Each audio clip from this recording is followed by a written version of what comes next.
For anyone in Southwest Florida, there's no forgetting where we were when Ian came ashore. But for one Cape Coral family, the hurricane wasn't even close to being their biggest worry at the time. Tonight, the story of their little girl is our miracle moment. Gianna Reyes is 6. She goes to Gulf Elementary. where she's in first grade. A little girl who'd much rather be a black belt than a fairy princess. So she was at her jiu-jitsu class and she was telling me that her leg hurt.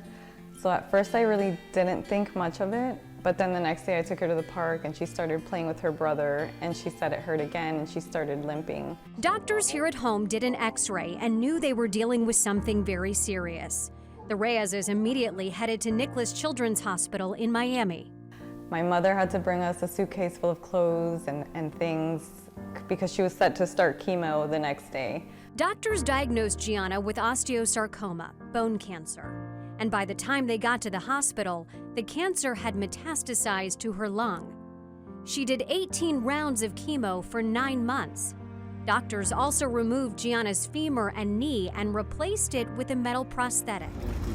Hi, Gianna. She had to learn to walk again, then get ready for surgery number 2. Since it had metastasized to her lungs, had a 12-hour lung surgery where they went in and by hand took out every nodule. Wow. And how many were there? There were 8, but they were only able to find 7. That 12-hour operation took place as Hurricane Ian hit Southwest Florida. You know, after the surgery, they put Gianna in the ICU, so we were like, you know, here we are in the hospital in the ICU. We don't know what to be worried about, whether we still have a house. The family's home in Cape Coral fared well, and more importantly, Gianna is now more than a year in remission. These days, she's enjoying spending time with her older and baby brothers. Sometimes I change his diaper. You do?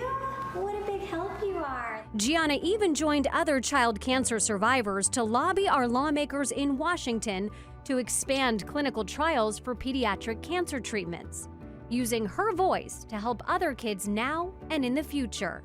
We let Gianna know that she's strong, that she's capable, and ever since day one, she's always had a smile. She's been extremely resilient. That's why, Gianna, you're our miracle moment. The Give Kids a Chance Act now has 126 co-sponsors, with 3 of our local congressmen signing on after Gianna's visit.